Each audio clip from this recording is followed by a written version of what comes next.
que sufren y sufrieron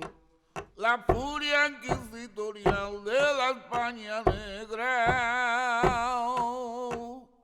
Helios Gómez es un artista de los años 30, un artista gitano flamenco, comunista libertario, un artista de vanguardia, pero que a la vez piensa que la vanguardia es un instrumento del realismo, es la forma que tiene el arte de incorporar la realidad en toda su complejidad. Es un artista casi sin formación, fuera de la formación habitual de los artistas de vanguardia de los años 30. Es un artista que de alguna forma se forma a sí mismo, y la exposición lo que pretende básicamente es mostrar no solo al Helios más conocido, dentro de que es un artista bastante desconocido, el Helios activista político, sino intentar dar una visión más amplia, más compleja, en verdad, del propio Helios Gómez. Es decir, un artista que tiene unos ingredientes que hemos nombrado antes, gitano, anarquista, vanguardista, casi incompatibles, o que son desde luego una excepción en el mapa, en la cartografía, en la cronología de su época, ¿no? La exposición, ya digo, pretende intentar acercarnos a el centro o el origen de esta pulsión creadora que tiene este chaval de Triana con 16 años, que aquí vemos algunas de sus obras principales, de las obras primeras, la ilustración de Oro Molido, un cuento de Felipe Alaiz, Páginas libres, su primer trabajo profesional, y unas fotografías de la exposición primera que hizo en Sevilla, en las salas del Cursal. Y hay referencia al propio Felipe Alaiz, el que le da la primera oportunidad como ilustrador, que es un escritor anarquista que dirige en Barcelona Solidaridad Obrera, que es cerrado por el gobierno civil, y se va a Sevilla a abrir allí el periódico. En ese momento conoce al joven Helios Gómez. Su padre es un masón que funda el Partido Socialista en Sevilla, un masón que está en la logia Tierra y Libertad y que se llama Helios como nombre dentro de la masonería, ¿no? Y bueno, con esos antecedentes, Helios Gómez empieza a construirse una forma de hacer, ¿no? Un entendimiento de hacer, y esta primera sala lo que viene a hacer es un panorama. Por un lado, toda la vanguardia ultraísta que había en Sevilla, que le sirve un poco de caldo de cultivo. Por mediación de Felipe Alaiz conoce a Barradas, que éramos amigos de Felipe Alaiz, y conoce todas estas formas de hacer simultaneístas, futuristas, etcétera, que le influyen mucho. Incluso en la parte de atrás tenemos un panorama de posibles relaciones e influencias, especialmente de artistas gitanos como Otto Müller, que era un Sinti alemán, que estaba dentro de los círculos expresionistas, o Otto Pankow, por ejemplo, que también fue un artista expresionista alemán que pintó mucho a los gitanos y se identificó con ellos como comunidad política. Y conoce sobre todo a Massarel. La obra de Massarel, curiosamente, en Sevilla tiene una presencia especial gracias a que Nora Borges, la hermana de Jorge Luis Borges, viene a Sevilla con su hermano en aquellos años, y ella estaba antes en Ginebra dando clases con Fran Massarel, clases de grabado, ¿no?, de xilografía. Entonces ella trae el material de Massarel, y pienso que ahí es el primer momento en el que hay un contacto, aunque las obras de Massarel estaban en todas las revistas de la época, y Felipe Alaiz tenía muchas de ellas, pero es el primer contacto con esta obra que dará la forma primera y la forma casi definitiva al modo de hacer propio de Helios Gómez.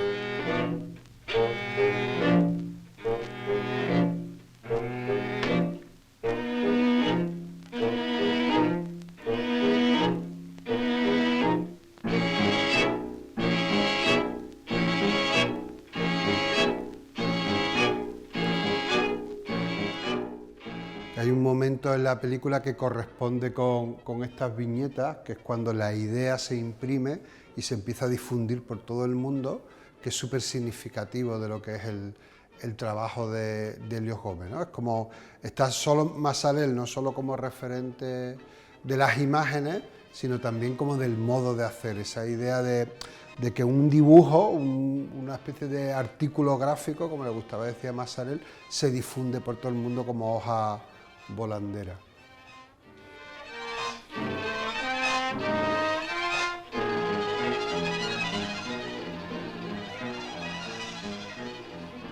Este de un baile en Triana, que es también muy significativo, esa cosa de una Sevilla bajo el puente de Triana, pero una Sevilla moderna, a la parisienne. Esta primera sala, El Sol Desaparecido, toma su nombre de unos trabajos inéditos, unas tintas originales que hizo Helios Gómez para el libro del mismo título de Rafael Lafont, que era un poeta de la vanguardia ultraísta. De hecho, era su libro más experimental, aunque en la época nunca se publicó, y por eso seguramente estos dibujos han permanecido tan bien conservados hasta nuestro momento, ¿no? Y esta sala de alguna forma refleja ese el joven Helios Gómez, que a la vez de ser un militante político muy vitalista, muy activo, a los 16 años fue detenido en un intercambio de pistolas en un huerto de Sevilla, después lo detuvieron como un grupo que iba a asaltar la Modelo, la cárcel de Sevilla, con planos preparados para el efecto, estaba muy cercano a la CNT y a los grupos prefaístas, ¿no?, más radicales, y a la vez practicaba este tipo de formas artísticas que tenían que ver con el futurismo, tenían que ver con el simultaneísmo, pero de alguna forma eran todavía un poco déco, ¿no? Algo que tiene que ver con formas modernistas, con lo que en Europa se entiende como el art déco, es que esta especie de herederos del cubismo, pero de una forma más o menos decorativa. Y en este primer momento pues hay desde sus trabajos para Rafael Lafont, su primera llegada a Madrid, aquí hay un texto de Chávez Nogales, inédito también, que se ha recuperado para esta exposición, en el que se narra su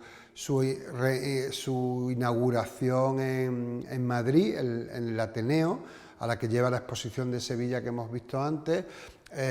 Allí hay una viñeta, un baile en Triana, que es muy significativa, porque digamos que sitúa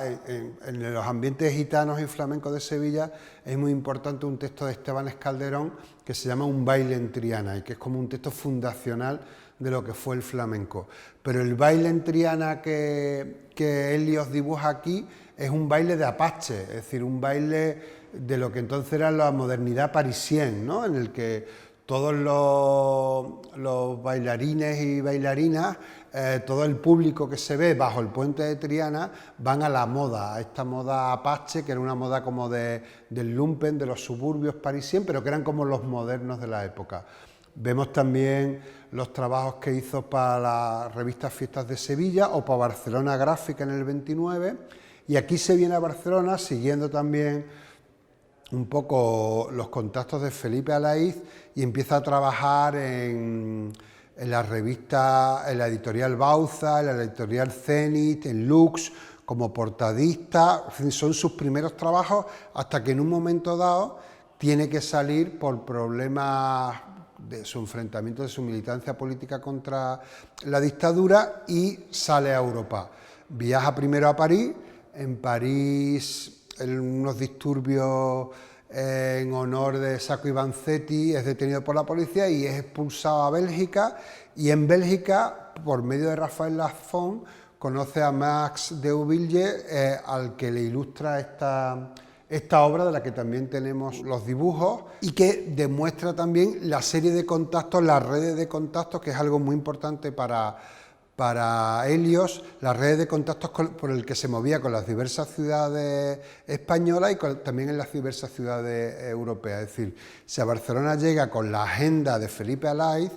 en Bélgica se mueve con los contactos de Rafael Lafont, y lo mandan después a Alemania, donde entra primero en contacto con la revista Ulk y con ilustraciones todavía modernistas, y después pasa a conocer al grupo de los progresistas de Colonia, que así se llamaban, que era un grupo dada constructivista, un grupo ideológicamente comunista, con una impronta muy fuerte, con un trabajo muy radical estéticamente y que a él le influye grandemente para las series siguientes que veremos, Días de Ira, que es un poco la que da el nombre a la exposición y desde mi punto de vista la mayor obra, la obra maestra que hace el propio Helios Gómez. Los Cristos de la miseria, los videntes de arquitecturas inéditas, los que desgarran la pleura carcelera del corazón de la libertad. En este periplo del que veníamos hablando, Helios viaja a Bruselas, está en Viena, donde está con Gerhard, al cual ha conocido antes en Berlín, donde pasa una larga estancia, incluso hace su primer viaje a Rusia, está 2 meses en Moscú. Para mí ese es el momento en el que cristaliza su estilo más característico y su estilo más vigoroso, el primer momento más abstracto, por decirlo de alguna manera, que es el de Días de Ira. Días de Ira se lo publica la Asociación Internacional del Trabajo en Berlín y después le hace una edición en Barcelona, aparece bajo la rúbrica de la editorial Helios Gómez, y viene con ese bagaje, con esa potencia del trabajo que ha hecho en Europa, con ese aprendizaje del productivismo, que es una cosa clave, el conocimiento de la vanguardia rusa productivista y de Gerhard, este es el artista del proyecto Isotype, un artista austríaco que, bueno, los logros del proyecto Isotype van desde los logotipos que utiliza tráfico, los logotipos que utiliza Nike, por ejemplo, el símbolo de Nike es una construcción de Isotype, todo lo que utiliza Microsoft, Apple, etcétera, casi todo ese tipo de construcciones de ideogramas modernos lo hacen bajo el proyecto de Isotype. Gerhard es muy amigo de Helios Gómez, coinciden en Viena, coinciden en Moscú, se conocen en Alemania y todo ese grupo de obras, todo ese estilo que se conoce como Dada constructivista alemán, influye radicalmente en la imaginería de Días de Ira.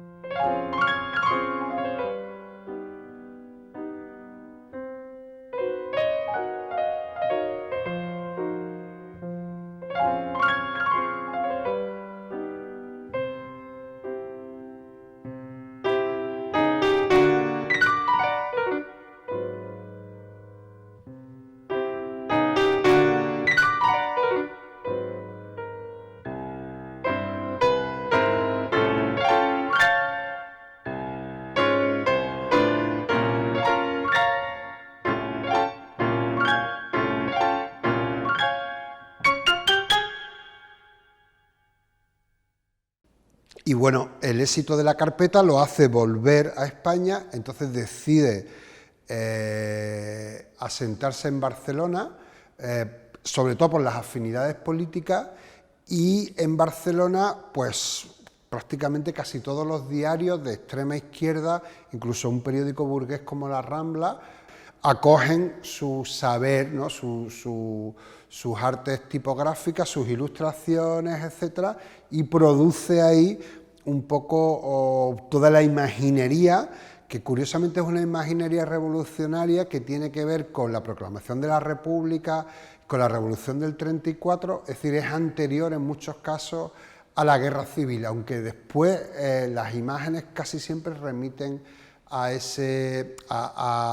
la Guerra Civil y se convirtió en el ilustrador internacional de la Guerra Civil, pero propiamente a la Guerra Civil dedicó poco, casi todos son trabajos anteriores. Oficial verdugo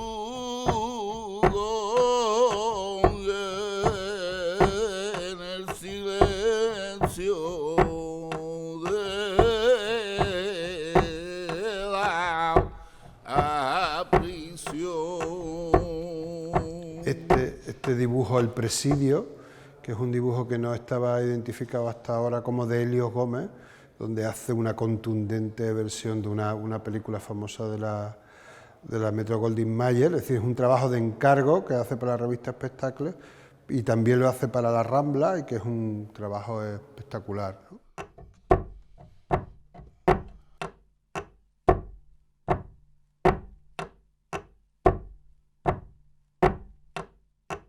6 años de la Guerra Civil en Italia, que de alguna forma estos dibujos son su ajuste de cuenta con el futurismo, ¿no? Es decir, Helios empieza de alguna forma a sentirse influenciado ampliamente por los futuristas, desde Boccioni hasta De Pero, y claro, cuando después sabe de la relación del futurismo con el fascismo, etcétera, estas ilustraciones de alguna forma le sirven para ajustar ideológicamente las cuentas con esos primeros inspiradores, ¿no? En este momento también Helios abandona sus posiciones libertarias. Hay un texto manifiesto de él que dice ¿por qué dejo el anarquismo? Y primero se apunta en el Vox, en el bloque obrero y camperol, cercano al PUN, y después acaba en el Partido Comunista de España. Aquí que ha sido muy significativo, una especie de déjà vu extraño durante la investigación, porque estaba viendo toda esta etapa durante la opinión, en el que el propio Helios fue detenido y compartió con Companys en la Modelo, pero todo el rato toda su campaña por los presos políticos catalanes, su campaña a favor de que volvieran los exiliados políticos catalanes, es decir, todo el rato cuando estaba viendo todo este material en el pabellón de la República, a la vez que estaban pasando todos los avatares del proceso, me parecía como una cosa increíble, ¿no? Que parecía que estaba viviendo Helios Gómez siendo cronista del presente, ¿no?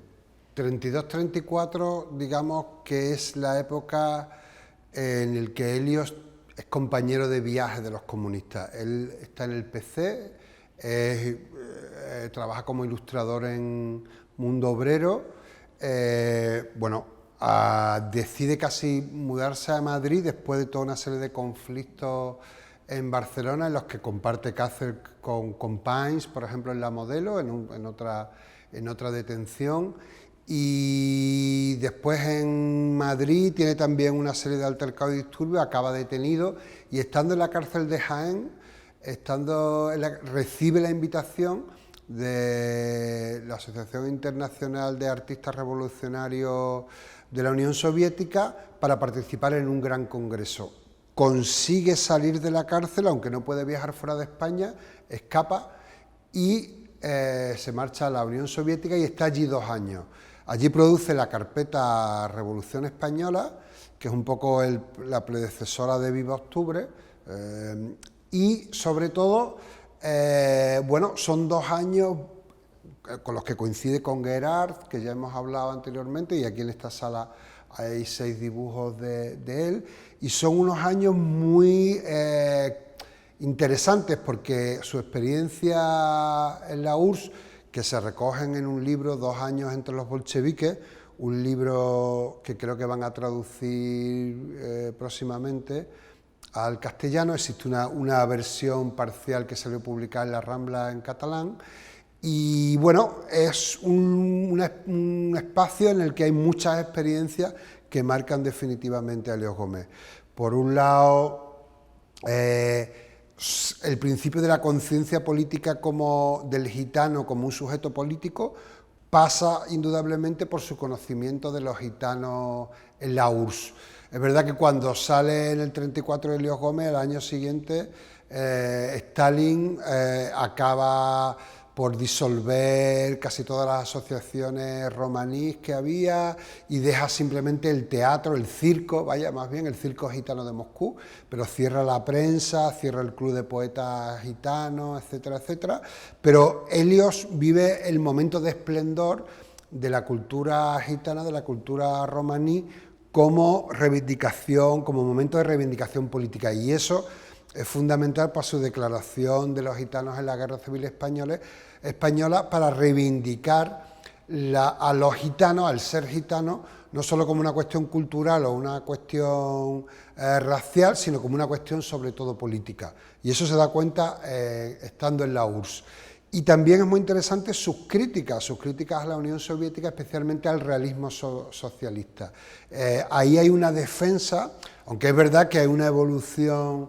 a formas menos abstractas en los dibujos y en los tipos de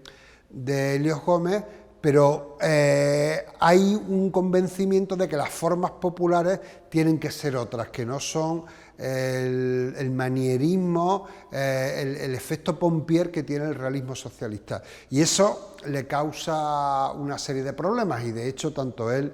como él expone en el Museo Pushkin en Moscú, y muchas de sus obras son censuradas,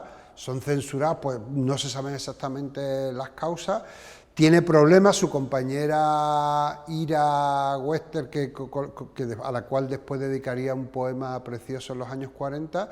es perseguida de alguna forma, y de hecho él huye de la Unión Soviética dejándola a ella allí, y no sabemos mucho más de ella. Seguramente murió en alguna de las purgas estalinistas, ¿no?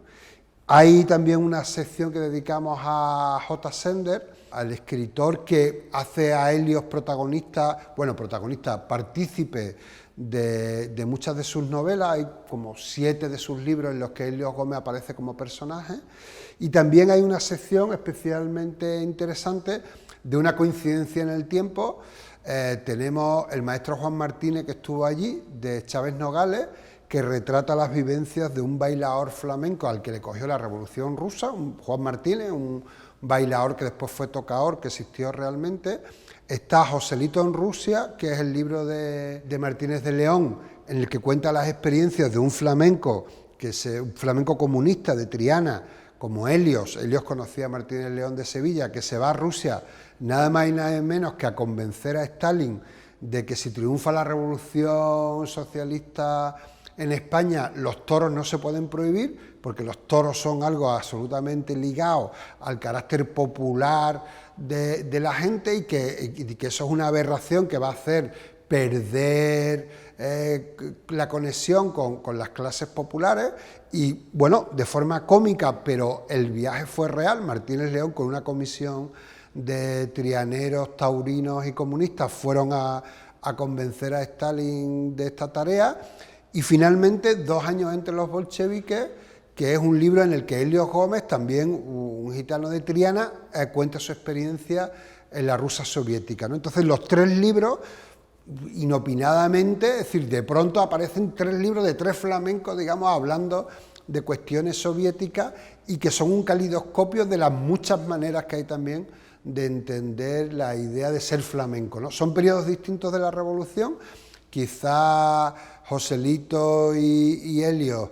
viven el momento de esplendor de la economía soviética revolucionaria, y el maestro Juan Martínez es mucho más crítico, porque le coge como artista extranjero todos los días de la revolución, ¿no? Pero es una sección que nos parecía importante subrayar esa conexión. Era un género, desde luego, en la época, el viaje a Rusia y contar esa experiencia, pero que tengamos 3 visiones de 3 gitanos, de 3 flamencos, me parece también muy, muy potente, ¿no?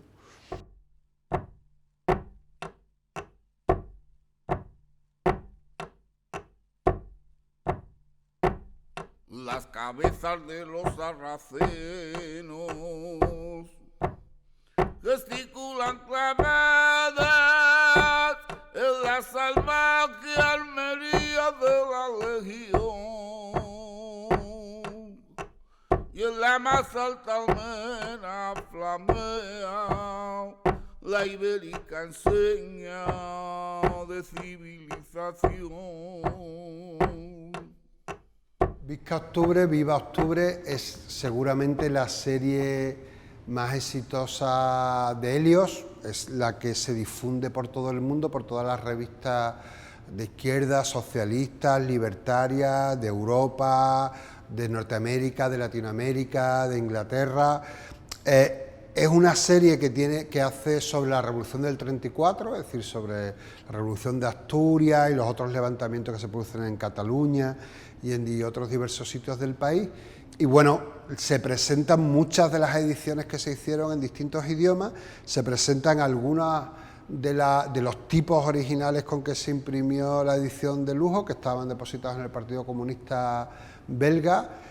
y se presentan muchísimos trabajos previos a la Guerra Civil Española.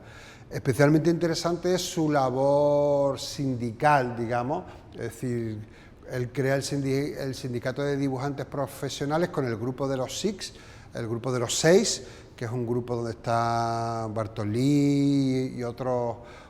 artistas catalanes, y a él lo nombran presidente. Inmediatamente estalla la guerra civil, da el golpe el 18 de julio, Helios, lo podemos ver en distintas fotos, participa activamente en la defensa de la República o en la revolución que en esos días estalla, coge las armas, se ven fotografías de él en las calles de Barcelona el 19 de julio defendiendo a la República, y dan paso también a la Guerra Civil Española, ¿no?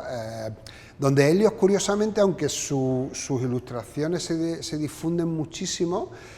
curiosamente apenas hay un par de dibujos para la revista Umbral que dan cuenta de esos días primeros del 19, 18, 19, 20 de julio, pero de esos días de resistencia, pero en realidad él estuvo muy activo, pero políticamente, y después acaba en la 26 División, la columna de Urruti que se llamaba antes, y vuelve a la CNT y organiza la gran exposición de Durruti que se hace en el 38 aquí en Barcelona, ¿no?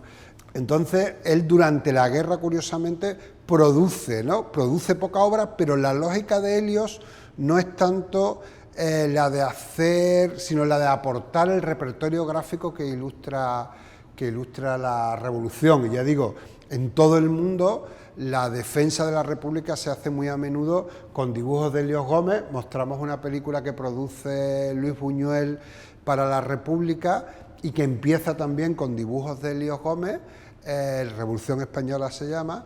y hay un documento especialmente interesante para mí, que es una respuesta de un miliciano anónimo a Paul Claudel. Paul Claudel es un poeta católico conservador francés que desde mi punto de vista hace una obra maestra, o un libro de poemas sobre el martirio de las imágenes, denunciando de alguna forma la violencia iconoclasta en España durante la Guerra Civil, pero que es un libro magistral por muchas razones, ¿no? Es decir, de hecho pone el dedo en la llaga de qué significa verdaderamente la iconoclastia, ¿no? Más allá de sus posiciones conservadoras. Y lo que me parece muy interesante en este documento es que un miliciano responde a Paul Claudel, y responde no solo con argumentos, sino que lo ilustra esa noticia con un dibujo de la serie Días de Ira del propio Helios Gómez. Esta viñeta incluso que hemos elegido como imagen de la exposición es bastante significativa de esa transformación del significado de los dibujos de Helios Gómez, que ya digo que se hacen para un contexto, pero se utilizan en contextos muy distintos, ¿no? En realidad es un dibujo que hizo para Mundo Obrero, en el que se ve a Cristo repartiendo las armas entre los reaccionarios. Ahí se ven a burgueses, a curas, a frailes, pero claro, la potencia de la imagen es tanto que por otro lado remite a imágenes de la teología de la liberación, de la guerrilla latinoamericana de los años 60 y 70, y hay como algo extraño por la majestuosidad del Cristo que reparte las armas entre los reaccionarios, y que está un poco en la línea de los trabajos de la época más anticlerical del propio Helios Gómez, ¿no? Con el rojo rosario ruedan las nubes rosas hacia el Calvario. Quedan claveles de sangre y en el sendero brújulas del camino verdadero. Y este desde luego que es un dibujo brutal, una especie de desintegración cubista, pero en el sentido de ese que se dice muchas veces de que el verdadero artista cubista es la guerra, ¿no? Es decir, el bombardeo de una escuela y todas las muertes, pero pintado con una especie de extraño realismo, hiperrealismo, ¿no? Y que anuncia tanto la psicodelia, el momento del cómic underground que nos llega de Estados Unidos durante los años 60, ¿no? Y que aquí está, bueno, pues como barruntado, como se dice, ¿no? Muchísimos años antes. Evacuación, la pintura que presenta en el 37 en el pabellón de España en la Exposición Internacional de París, en el mismo en el que se mostró el Guernica, y toda esta serie de dibujos que se conocen como los horrores de la guerra, que en realidad son muchos de ellos realizados después de la guerra.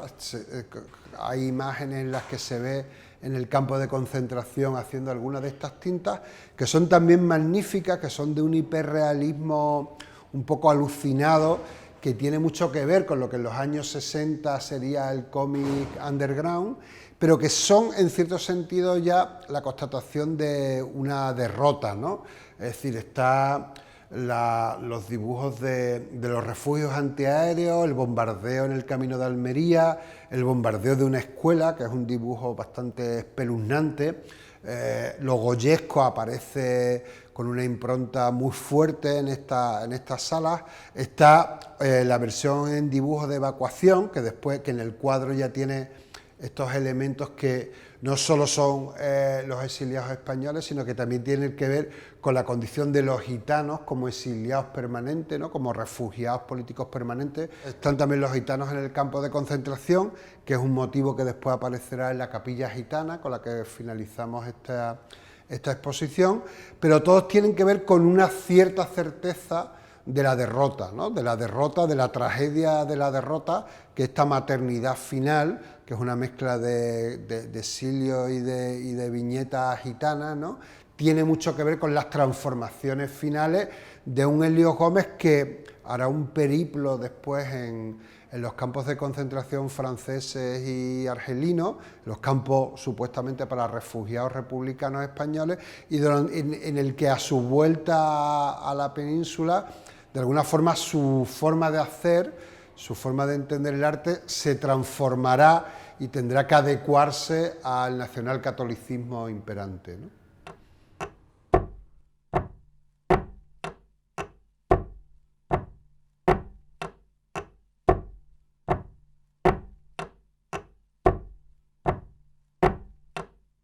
Este cuadro, que son como unos refugiados de la guerra, ¿no? Unas víctimas del conflicto, y que de alguna forma remite a una maternidad, ¿no? Una gitana con el niño, que claro, es una relación evidente con el éxodo de María, ¿no? Es muy curioso que eso se ve en esta pintura y se ve en estos dos dibujos, en el que se ve la huida en el burro, camino a Egipto, y curiosamente en el arte clásico existe ya esa iconografía, ¿no? El representar a la Virgen en su ida hacia Egipto como si fuera una gitana.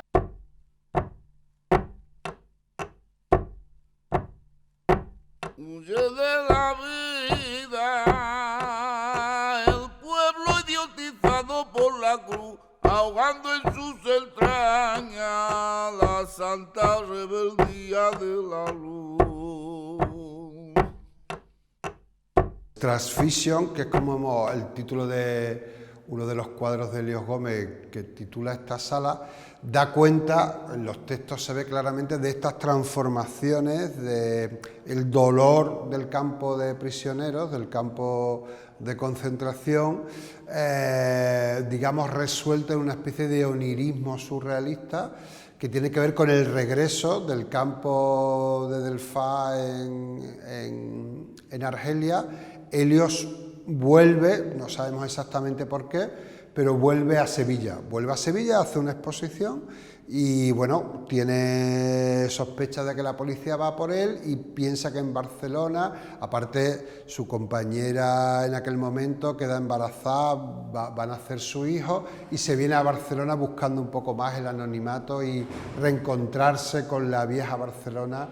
Y bueno, sobrevive, ¿no? Sobrevive de muchas maneras, hace una exposición en la Galería Arnaiz, que no llega a ver la inauguración porque lo detienen y vuelve a ingresar en la Modelo, pero durante un tiempo pues está en la ciudad, crea por ejemplo la Liga Nacional Republicana, que es un partido clandestino para el que edita folletos, etcétera, que pretende ser una mezcla de reconciliación nacional y reivindicación todavía de la República como una forma posible de resistencia política, pero a la vez funda la Casa de Andalucía en Barcelona, hace todas estas pinturas surrealizantes como este agro andaluz que tiene una carga reivindicativa muy potente, se reencuentra con más fuerte que nunca con los gitanos, ¿no? Con su reivindicación de los gitanos.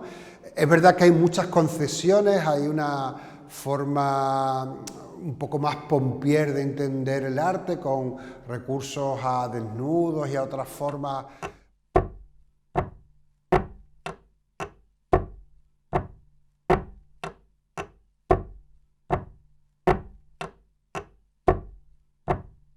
Decora a la salida finalmente de la cárcel la residencia de Sant Jaume. De hecho, las pinturas que se ven en las paredes remiten directamente a estas decoraciones, un poco deco, por volver a ese momento inicial de Helios Gómez que él lleva a cabo. Y bueno, es un momento, digamos, de supervivencia, ¿no? Sobre todo es un momento de cómo un espíritu tan radical y salvaje como Helios Gómez sobrevive en las aguas turbias del nacionalcatolicismo. De hecho, en este cuadro tan raro que da nombre a la sala, en Transfixion, hay esta especie de portal de Belén en medio de una situación imposible, ¿no? No se entiende muy bien la maternidad, excepto que es una especie de alegoría del nacimiento de su propio hijo, con estas formas ahí medio espermatozoides, y la violencia de la época en la que le ha tocado vivir, ¿no? Con esta especie de tuerca organoide que atraviesa la tierra, de la que sale sangre, de aquí nacen espigas, incluso la firma con el símbolo egipcio, pero que Helios del sol, pero que Helios convierte en una especie de espada de matar del torero, se convierte en esta mitificación del periodo de resistencia de Helios Gómez estos años, ¿no? Rojo, mañana bueno, matriz de paralelas y anárquicos futurismos, vengativas dislocaciones de hambrientos de justicia, comunión de comunismo. Desesperación es quizá el cuadro de la época más cercano al espíritu, más cercano al trabajo que hace Helios durante su estancia en la Modelo de Barcelona, durante los varios años que permanece injustamente, porque finalmente hay un problema que ni tan siquiera su estancia en la cárcel fue legal. Pero bueno, finalmente su muerte se produce por las enfermedades que contrae durante esos años penosos, y estando en la cárcel realiza una capilla mercedaria por inspiración del propio plan de redención de penas, y él, bueno, por una serie de razones, entre otras se suele hablar de Antonio Machín y su famosa canción Los Angelitos Negros, hace como una reivindicación de los gitanos y decide que tanto la Virgen como los ángeles, como otros de los postulantes que aparecen en las estampas religiosas, sobre todo